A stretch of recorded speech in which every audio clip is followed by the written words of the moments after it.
ഈ 5 വൈറ്റമിൻസ് കഴിക്കുകയാണെങ്കിൽ മുടികൊഴിച്ചിൽ ഭാവിയിലേക്ക് വരാതിരിക്കാനും മുടികൊഴിച്ചിൽ ഉള്ളവർക്കാണെങ്കിൽ ഒരു പരിധി വരെ കുറയ്ക്കാനും സഹായിക്കുന്നതാണ്. ഇതാണ് നമ്മൾ ഇന്നത്തെ വീഡിയോയിലൂടെ നോക്കുന്നത്. എൻ്റെ പേര് doctor Sandra Ajith, Prana nature care centre, കൊല്ലം.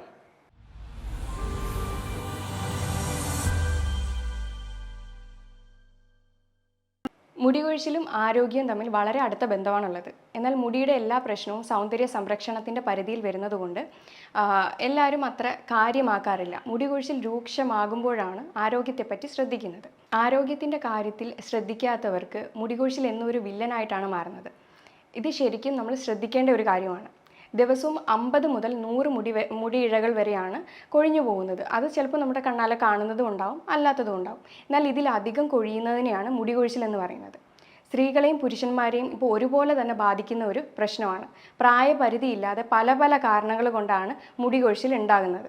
എത്ര റെമഡീസൊക്കെ ചെയ്തിട്ടും വീട്ടിൽ പല കാര്യങ്ങളും ചെയ്തിട്ട് സെറംസ് യൂസ് ചെയ്യുന്നുണ്ട്, പിന്നെ ഓയിൽസ് യൂസ് ചെയ്യുന്നുണ്ട്. എന്നിട്ടും ഈ മുടി കൊഴിച്ചിലിന് ഒരു അന്ത്യമില്ലെങ്കിൽ അതിന് കാരണങ്ങൾ പലതാണ്. ശരിക്കും മുടി കൊഴിച്ചിലിൻ്റെ റൂട്ട് കോസിനെ ട്രീറ്റ് ചെയ്യുമ്പോഴാണ് മുടി കൊഴിച്ചിലിന് പൂർണ്ണമായിട്ടൊരു ശമനം കിട്ടുന്നത്. അതിൻ്റെ ചില കാരണങ്ങളാണ് ഭക്ഷണത്തിലെ പോഷകക്കുറവ്. ഞാൻ പറഞ്ഞായിരുന്നു, ചില വൈറ്റമിൻസിൻ്റെ അഭാവം മൂലം നമ്മൾക്ക് മുടി കൊഴിച്ചിൽ ധാരാളമായിട്ട് ഉണ്ടാകാനായിട്ടുള്ള ചാൻസ് ഉണ്ട്. അതേപോലെ ചില ഹോർമോൺസിൻ്റെ ഇംബാലൻസ് മൂലം, അതായത് തൈറോയ്ഡ് പ്രശ്നങ്ങളുള്ളവർക്കോ PCOD PCOS ഉള്ളവർക്കോ മുടി കൊഴിച്ചിൽ രൂക്ഷമാവാൻ ചാൻസ് ഉണ്ട്. അതേപോലെ സ്കിൻ ക്യാൻസറിൻ്റെ ഒരു സിംറ്റവും കൂടിയാണ് മുടി കൊഴിച്ചിൽ. അതുപോലെ തന്നെയാണ് സിങ്കിൻ്റെ ഡെഫിഷ്യൻസി ഉണ്ടെങ്കിൽ, മിനറലായ സിങ്കിൻ്റെ ഡെഫിഷ്യൻസി ഉണ്ടെങ്കിൽ മുടി മാത്രമല്ല കൊഴിയുന്നത്, കൺപീലിയും അതേപോലെ പുരുകവും എല്ലാം അതിൻ്റെ കൂടെ തന്നെ കൊഴിഞ്ഞു പോവുകയാണ് ചെയ്യുന്നത്. അപ്പോൾ സിങ്കിൻ്റെ ഡെഫിഷ്യൻസി ഉള്ളവർക്കും ഈ ബുദ്ധിമുട്ട് കണ്ടുവരുന്നുണ്ട്.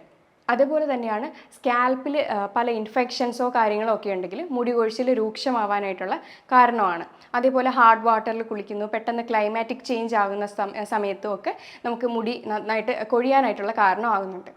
അതുപോലെ തന്നെയാണ് പ്രോട്ടീൻ്റെ ഡെഫിഷ്യൻസി ഉണ്ടെങ്കിലും മുടി കൊഴിച്ചിൽ ധാരാളമായിട്ട് വരും. മുടി ഉണ്ടാക്കിയേക്കുന്നത് തന്നെ പ്രോട്ടീൻ വെച്ചിട്ടാണ്. അതിൻ്റെ സ്ട്രക്ചറും അതിൻ്റെ ആ ഒരു ഇതെല്ലാം മെയിൻറ്റെയിൻ ചെയ്യുന്നത് നമ്മുടെ കെരാറ്റിൻ എന്ന പ്രോട്ടീനാണ്. അപ്പോൾ പ്രോട്ടീൻ്റെ ഡെഫിഷ്യൻസി ഉണ്ടെങ്കിലും മുടി കൊഴിച്ചിൽ രൂക്ഷമാവാനായിട്ടുള്ള കാരണങ്ങളിലൊന്നാണ്. അതുപോലെ തന്നെയാണ് സ്ട്രെസ്സ്, ആങ്സൈറ്റി, ടെൻഷൻ ഇങ്ങനെയുള്ള ആളുകളിൽ മുടി കൊഴിച്ചിൽ ധാരാളമായിട്ട് കണ്ടുവരുന്നുണ്ട്. അപ്പോൾ ഇങ്ങനെയുള്ള സമയത്ത് ഉറക്കം കുറവായിരിക്കും. ഉറങ്ങുന്ന സമയത്താണ് നമ്മുടെ ശരീരത്തിലെ ബോഡി റിപ്പയറിങ്ങും മെയിൻ്റനൻസും ഒക്കെ നടക്കുന്നത്. അപ്പോൾ ഈ ഒരു സമയത്ത് മുടി കൊഴിച്ചിൽ ധാരാളമായിട്ട് കണ്ടുവരുന്നുണ്ട്. അതുപോലെ തന്നെയാണ് ഡീഹൈഡ്രേഷൻ, അതായത് വെള്ളം കൂടി കുറവാണെങ്കിൽ ഒരു പേഴ്സൺ 20 kg 1 ലിറ്റർ അളവിനാണ് വെള്ളം കുടിക്കേണ്ടത്.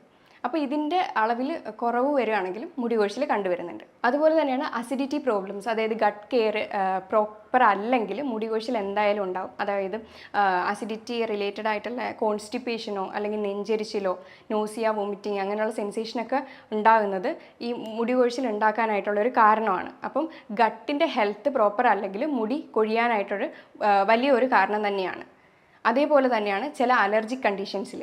അലർജി കണ്ടീഷൻ എന്ന് പറയുമ്പോൾ ചിലർക്ക് ഗ്ലൂട്ടൻ അലർജി കാണും, അതായത് വീറ്റ് പ്രോട്ടീനാണ് ഗ്ലൂട്ടൻ എന്ന് പറയുന്നത്. അപ്പോൾ വീറ്റ് അധികമായിട്ട് എടുക്കുന്നവർക്ക് അപ്പോൾ ആ ഗ്ലൂട്ടൻ അലർജി ഉണ്ടെങ്കിൽ അവർക്ക് മുടി കൊഴിച്ചിലുണ്ടാവാം. അതേപോലെ ലാക്ടോസ് ഇൻടോളറൻസ് എന്ന് പറയും, അതായത് പാൽ അധികമായിട്ട് എടുത്ത് ചില ആളുകൾക്ക് അത് സെറ്റ് ആകത്തില്ല. അപ്പോൾ അങ്ങനെ വരുമ്പോൾ അത് ലാക്ടോസ് ഇൻടോളറൻസ് ആണ് അവിടെ ഉണ്ടാകുന്നത്. അങ്ങനെയുള്ള അലർജി കണ്ടീഷൻസിലും മുടി കൊഴിച്ചിൽ കാണുന്നുണ്ട്. അതേപോലെ പല ആളുകൾക്കും ചില ഫുഡിനോട് അലർജി കണ്ടുവരുന്നുണ്ട്. അപ്പോൾ അങ്ങനെ വരുമ്പോൾ അവർക്ക് ആ ഒരു ഭക്ഷണം കഴിക്കുമ്പോൾ മുടി കൊഴിച്ചിൽ ധാരാളമായിട്ട് വരുന്നുണ്ട്. അതുപോലെ തന്നെയാണ് ചില മെഡിസിൻസ് കഴിക്കുമ്പോൾ സൈഡ് എഫക്ട്സ് കണ്ടുവരുന്നുണ്ട്. സൈഡ് എഫക്റ്റ് ആയിട്ട് മുടി കൊഴിച്ചിൽ ഇങ്ങനെ കണ്ടുവരുന്നുണ്ട്. അതേപോലെ തന്നെയാണ് ചില പനികൾ, അതായത് കോവിഡ്, ഡെങ്കു അങ്ങനെയൊക്കെ വരുന്ന സമയത്തും മുടി കൊഴിച്ചിൽ ധാരാളമായിട്ട് വരുന്നുണ്ട്.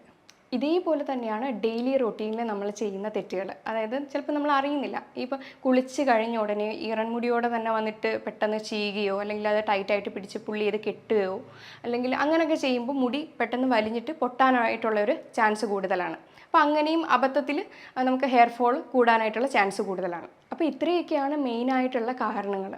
അതുപോലെ തന്നെ ഏറ്റവും പ്രധാനമായിട്ടുള്ളൊരു കാരണമാണ് കഷണ്ടി. അതായത് കഷണ്ടിക്ക് മരുന്നില്ല എന്ന് കേൾക്കുന്ന പോലെ തന്നെയാണ്.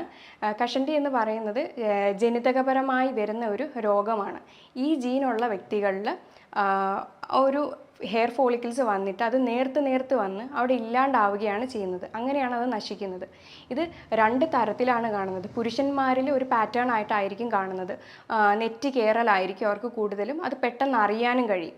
അപ്പോൾ ചെവിയുടെ പുറകിലുള്ളതോ ബാക്കിലുള്ളതോ മുടി കൊഴിയാതെ അങ്ങനെ തന്നെ നിൽക്കും. ഒരു യു പാറ്റേണിലായിരിക്കും അത് മുടി കൊഴിച്ചിൽ ഉണ്ടാവുന്നത്. എന്നാൽ സ്ത്രീകളിൽ അത് മുടിയുടെ കട്ടിയാണ്, അതായത് ഉള്ളു കുറയലാണ്. അത് പെട്ടെന്നായിട്ട് നമുക്കത് ശ്രദ്ധിക്കാൻ പറ്റത്തില്ല. എന്നാലും ഉള്ളു കുറഞ്ഞാണ് കഷണ്ടിയിലേക്ക് അത് മാറുന്നത്. ഇതിൻ്റെ ട്രീറ്റ്മെൻറ്റ് വശം നോക്കുകയാണെങ്കിലും ഇത് നീണ്ട കാലത്തേക്കുള്ള ട്രീറ്റ്മെൻ്റ് ആണ്. അതായത് എത്ര കാലത്തേക്കാണ് നമുക്ക് മുടി ആവശ്യമുള്ളത് അതിനനുസരിച്ച് അത് കെയർ ചെയ്ത് കൊടുക്കണം. അതായത് ഹെയർ സപ്ലിമെൻറ്റ്സ് എടുക്കുകയോ അല്ലെങ്കിൽ അതിൻ്റെ കൂടെ തന്നെ ന്യൂട്രിയൻസ് അടങ്ങിയ ഭക്ഷണങ്ങൾ കഴിക്കുകയോ അങ്ങനെയൊക്കെ ചെയ്യുമ്പോഴായിരിക്കും നമുക്ക് കുറച്ച് നാളും കൂടെ അത് മുടി അത്രത്തോളം നീണ്ടു നിൽക്കുന്നത്. ഇത് സ്റ്റാർട്ടിങ്ങിൽ തന്നെ ട്രീറ്റ് ചെയ്യുകയാണെങ്കിൽ ഒരുപാട് സിംറ്റംസ് നമുക്ക് കുറയ്ക്കാൻ പറ്റും. ഒരുപാട് രൂക്ഷമാകാതെ തന്നെ നമുക്കിത് കുറയ്ക്കാനായിട്ട് പറ്റും. പിന്നെ PRP പോലുള്ള ട്രീറ്റ്മെൻറ്റ് വശങ്ങളും അവൈലബിൾ ആണ്. അത് ഒരുപാട് സൈഡ് എഫക്ട്സും കാര്യങ്ങളും ഒന്നും ഇല്ലാത്ത ഒരു പ്രൊസീജിയർ ആയിരിക്കും. എത്ര സിറ്റിംഗ് ആണെന്ന് അതറിയുന്നത് നമ്മുടെ എത്രത്തോളം മുടി പൊഴിഞ്ഞിട്ടുണ്ട് അതിനനുസരിച്ചായിരിക്കും എത്രത്തോളം സിറ്റിംഗ് വേണം എന്നുള്ളത് തീരുമാനിക്കേണ്ടത്. നമ്മുടെ തന്നെ ബ്ലഡ് എടുത്തതിന് ശേഷം അതിൻ്റെ പ്ലേറ്റ്ലെറ്റും ഗ്രോത്ത് ഫാക്ടറും കൂടെ സെപ്പറേറ്റ് ചെയ്ത് തിരിച്ച് സ്കാൽപ്പിലേക്ക് ഇൻഫ്യൂസ് ചെയ്യുകയാണ് ചെയ്യുന്നത്. നല്ലൊരു ട്രീറ്റ്മെൻറ്റ് വശമാണത്. പിന്നെയും മുടി കൊഴിച്ചിൽ ഒരുപാട് രൂക്ഷമാണ് എന്നുണ്ടെങ്കിൽ ഹെയർ ട്രാൻസ്പ്ലാന്റേഷൻ സർജറിയിലേക്കായാലും പോകാൻ പറ്റുന്ന ഒരു ഇതാണ്. നമുക്ക് ഒരു ദിവസത്തെ സെഷനായിരിക്കും അത് വരുന്നത്. അതും വലിയ ബുദ്ധിമുട്ടുകളൊന്നും ഉണ്ടാക്കാതെ നമുക്കത് ചെയ്യാൻ പറ്റുന്ന ഒരു പ്രൊസീജിയർ തന്നെയാണ്. എന്താണ് ശരിക്കും ഉള്ള കാരണം എന്ന് അറിഞ്ഞ് ട്രീറ്റ് ചെയ്യുന്നത് തന്നെയാണ് ഏറ്റവും ബെറ്റർ ആയിട്ടുള്ള ഒരു ട്രീറ്റ്മെൻറ്റ് ഓപ്ഷൻ, പ്രത്യേകിച്ചും മുടി കൊഴിച്ചിലിന്. അതിൻ്റെ റൂട്ട് കോസ് കണ്ടെത്താൻ വേണ്ടിയിട്ട് ഇനി എന്തൊക്കെ കാര്യങ്ങൾ ചെയ്തിട്ടും ഈ മുടി കൊഴിച്ചിൽ കുറയുന്നില്ലെങ്കിൽ കുറച്ച് ബ്ലഡ് ടെസ്റ്റ് നമുക്ക് ചെയ്യാവുന്നതാണ്. എന്തൊക്കെയാണെന്ന് നമുക്ക് നോക്കാം. ആദ്യമായിട്ട് തന്നെ വൈറ്റമിൻ ഡിയുടെ ടെസ്റ്റാണ് നമ്മൾ ചെയ്യേണ്ടത്. വൈറ്റമിൻ ഡി ടെസ്റ്റ് എല്ലാ ലാബിലും അവൈലബിൾ ആണ്. അപ്പോൾ അത് മുടി കൊഴിച്ചിൽ രൂക്ഷമാകാനായിട്ടുള്ള ഒരു കാരണം വൈറ്റമിൻ ഡിയുടെ കുറവാണ്. അതായത് നമ്മുടെ ജീവിത ശൈലിയിൽ ഇപ്പം മിക്ക ഉള്ള ആളുകളും വെയിലിൻ്റെ അഭാവം മൂലമാണ് നമുക്ക് ഈ വൈറ്റമിൻ ഡിയുടെ കുറവ് കണ്ടുവരുന്നത്. അപ്പോൾ ഇത് നമുക്ക് ഡയറ്റിലൂടെ തന്നെ സപ്ലിമെൻറ്റ്സ് എടുത്തുമൊക്കെ നമുക്കത് മാനേജബിൾ ആണ്. വൈറ്റമിൻ ഡി ചെക്ക് ചെയ്തിട്ടും കുഴപ്പമില്ലെങ്കിൽ നമ്മൾ കുറച്ച് വേറെ ബ്ലഡ് ടെസ്റ്റ് ചെയ്യുക.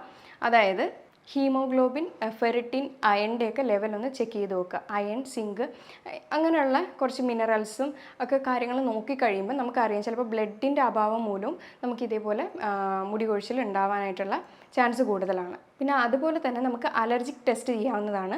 IgE ആൻറ്റിബോഡി നോക്കുകയാണെങ്കിൽ അതിനകത്ത് എന്തെങ്കിലും ബുദ്ധിമുട്ടുണ്ടെങ്കിൽ, അതായത് ഗ്ലൂട്ടൻ അലർജി, ലാക്ടോസ് ഇൻടോളറൻസ് ഒക്കെ ഉണ്ടെങ്കിൽ, അതല്ല ഇതിപ്പോൾ വേറെ എന്തെങ്കിലും ഫുഡ് അലർജിയോ കാര്യങ്ങളോ ഒക്കെ ഉണ്ടെങ്കിൽ നമുക്ക് ഈ ഒരു ടെസ്റ്റിലൂടെ തന്നെ മനസ്സിലാക്കാൻ പറ്റുന്നതാണ്. അതുപോലെ തന്നെയാണ് നമുക്ക് ഹോർമോണൽ ടെസ്റ്റുകളൊക്കെ ചെയ്യാവുന്നതാണ്. പ്രത്യേകിച്ചും TSH, T3, T4 thyroid profile നമുക്കൊന്ന് ചെക്ക് ചെയ്യാവുന്നതാണ്. അതിൻ്റെ തന്നെ ആൻറ്റിബോഡീസും ചെക്ക് ചെയ്യാവുന്നതാണ്.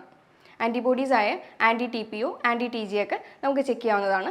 ഇപ്പോൾ ഇതൊക്കെ നോർമൽ ആണെങ്കിലും വേറെ ഹോർമോണൽ ഇംബാലൻസോ കാര്യങ്ങളോ ഒക്കെ ഉണ്ടെങ്കിൽ അത് അത്യാവശ്യമാണെങ്കിൽ അതും ചെക്ക് ചെയ്യേണ്ടി വരും. ഇനി ഇത് നമുക്ക് എങ്ങനെ മാനേജ് ചെയ്യാം, എന്തൊക്കെ വൈറ്റമിൻസ് നമുക്ക് എടുക്കണം, എന്തൊക്കെ മിനറൽസ് നമുക്ക് എടുക്കണം എന്നുള്ളത് നമുക്ക് നോക്കാം. ആദ്യമായിട്ട് തന്നെ വൈറ്റമിൻ എയുടെ കാര്യമാണ് പറയുന്നത്. വൈറ്റമിൻ എ ഉണ്ടെങ്കിൽ നമ്മുടെ ഹെയർ ആയാലും സ്കിന്നൊക്കെ ആയാലും നല്ല നറിഷായിട്ട് കിടക്കത്തുള്ളൂ. അപ്പോൾ വൈറ്റമിൻ എ അടങ്ങിയ ഭക്ഷണങ്ങളായിട്ടുള്ള ലീഫി വെജിറ്റബിൾസ് ഒക്കെ നമുക്ക് കഴിക്കാവുന്നതാണ്.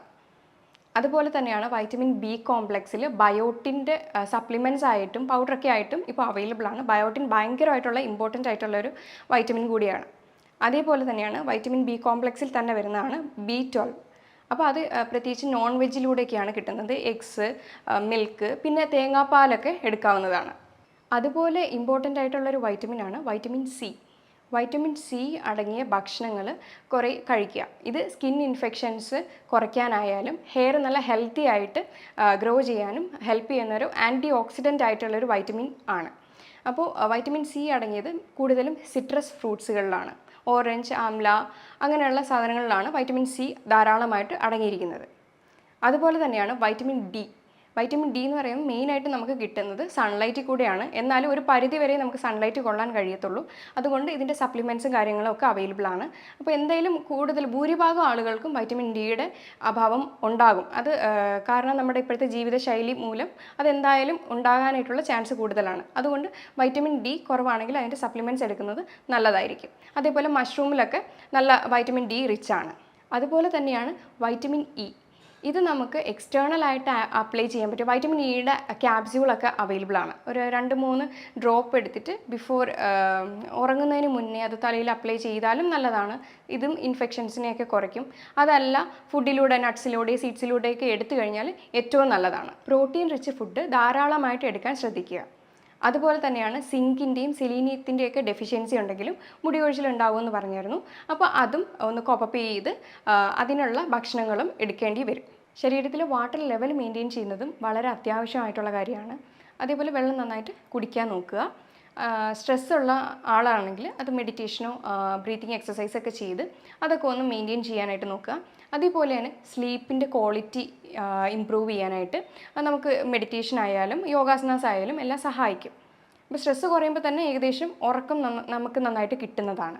പിന്നെ ഹെയർ ഫോളിന് നല്ല 2 യോഗാസനാസ് പറയുകയാണെങ്കിൽ സർവാംഗാസനയും ശീർഷാസനയാണ്. അപ്പോൾ നമുക്ക് ബ്ലഡ് ഫ്ലോ നല്ലോണം സ്കാൽപ്പിലേക്ക് ഇമ്പ്രൂവായി നമുക്ക് ഒരു പരിധി വരെയും മുടി കൊഴിച്ചിലിന് കാരണമാവുന്ന റീസൺസിനെല്ലാം കുറയ്ക്കുന്നതായിരിക്കും. അതേപോലെ തലയിലേക്ക് നല്ല മസാജ് ഡെയിലി ഒരു 5 മിനിറ്റ് കൊടുക്കുകയാണെങ്കിൽ നല്ല ബ്ലഡ് സർക്കുലേഷനൊക്കെ ഒന്ന് ഇമ്പ്രൂവായി മുടി കൊഴിച്ചിലിന് ഒന്ന് ശമനം ലഭിക്കുന്നതായിരിക്കും. അതുപോലെ തന്നെ എല്ലിൻ്റെ സൂപ്പ് കഴിക്കുന്നതും നല്ലതാണ്. മട്ടൻ്റെയോ ബീഫിൻ്റെയോ എല്ലിൻ്റെ സൂപ്പ് മാസത്തിലോ അല്ലെങ്കിൽ 2 ആഴ്ചയിലോ ഒരിക്കലൊക്കെ കഴിക്കുന്നത് വളരെ നല്ലതാണ്. പിന്നെ ശരീരത്തിൽ ഡീവേമിങ് ചെയ്യുന്നത് നല്ലതായിരിക്കും. 6 മാസത്തിൽ ഒരിക്കൽ ഡീവേമിങ് ചെയ്താൽ മതിയാവും. ആദ്യത്തെ ഒരു ക്യാപ്സ്യൂൾ അത് ഏതോ ഒരു മെഡിസിനോ ആയിക്കോട്ടെ, കുഴപ്പമില്ല. അത് ആദ്യത്തെ ഒരാഴ്ചയിൽ ഒരു മെഡിസിൻ എടുത്തതിന് ശേഷം പിന്നെ ഒരു 2 ആഴ്ച കഴിഞ്ഞിട്ട് ഒരു മെഡിസിനും കൂടി എടുക്കുക. അപ്പം എന്തെങ്കിലും അണുബാധ അങ്ങനെ എന്തെങ്കിലും ഗട്ട് കെയർ എന്തെങ്കിലും ബുദ്ധിമുട്ട് വരുന്നുണ്ടെങ്കിൽ ഈ ഒരു ഡീവേമിങ് ചെയ്യുമ്പോൾ തന്നെ ഏകദേശം ഹെയർ ഫോളിനൊരു ശമനം ലഭിക്കുന്നതായിരിക്കും. അതുപോലെ തന്നെ സ്കാൽപ്പ് ഓവർ ഡ്രൈ ആയി കഴിയുമ്പോൾ ഡാൻഡ്രഫിൻ്റെ ഇഷ്യൂ വന്നിട്ടും ഹെയർ ഫോൾ വരാം. അതേപോലെ കൂടുതൽ പെട്ടെന്ന് അടുക്കിന് തന്നെ തല വാഷ് ചെയ്യുന്നവരും ഉണ്ടാവും. ഡെയിലി തന്നെ 1-2 പ്രാവശ്യം വാഷ് ചെയ്യുന്നവരുണ്ടാവും. അത് അവോയ്ഡ് ചെയ്യണം. എന്നാൽ ഒരുപാട് ലേറ്റായിട്ട് വാഷ് ചെയ്യുന്നവരും ഉണ്ടാവും. അത് അവോയ്ഡ് ചെയ്യേണ്ടതാണ്. അതേപോലെ കെമിക്കൽ ട്രീറ്റ്മെൻറ്റ്സ് ഇങ്ങനെ അടുക്കിന് ഫ്രീക്വൻ്റ് ആയിട്ട് ചെയ്യുന്നവരുണ്ടാവും. അതേപോലെ ഹീറ്റിംഗ് മെത്തേഡൊക്കെ യൂസ് ചെയ്യുന്നവരുണ്ടാവും പെട്ടെന്ന് ഹെയർ ഡ്രൈ ഒക്കെ ആക്കാൻ വേണ്ടിയിട്ട്. അപ്പോൾ അങ്ങനെയൊക്കെ വരുമ്പോഴത്തേക്ക് ഈ ഹെയർ ഫോൾ കൂടാൻ ചാൻസ് ഉണ്ട്. അപ്പോൾ അതൊക്കെ ഒന്ന് കുറച്ച് കഴിഞ്ഞാൽ നമുക്ക് ഒരു പരിധിവരെ ഹെയർ ഫോൾ കുറയ്ക്കാൻ പറ്റും. അതേപോലെ ഹാർഷായിട്ടുള്ള ഷാമ്പൂ കണ്ടീഷണറൊക്കെ ഒന്ന് അവോയ്ഡ് ചെയ്തിട്ട് മൈൽഡായിട്ടുള്ള ഷാമ്പൂ കണ്ടീഷണറൊക്കെ ഉപയോഗിക്കാനായിട്ട് നോക്കുക. അതും ആഴ്ചയിൽ 1-2 പ്രാവശ്യം ഉപയോഗിച്ചാൽ മതിയാവും. പിന്നെ ഹോം റെമഡീസിൽ തന്നെ മാറുന്ന ഹെയർ ഫോൾ ആണെങ്കിൽ കുറച്ച് ഹോം റെമഡീസ് ട്രൈ ചെയ്യാവുന്നതാണ്. അതായത് അലോവേറ ട്രൈ ചെയ്യാം. അലോവേറയുടെ ജെല്ല് എടുത്തിട്ട് സ്കാൽപ്പ് ഫുൾ അപ്ലൈ ചെയ്ത് കുറച്ച് നേരം കഴിഞ്ഞിട്ട് ഒരു 10-20 മിനിറ്റ് വെച്ചിട്ട് വാഷ് ചെയ്യാം. പിന്നെ ഉരുക്ക് വെളിച്ചെണ്ണ ഉപയോഗിക്കാവുന്നതാണ്. അതും അപ്ലൈ ചെയ്തിട്ട് വാഷ് ചെയ്യാവുന്നതാണ്.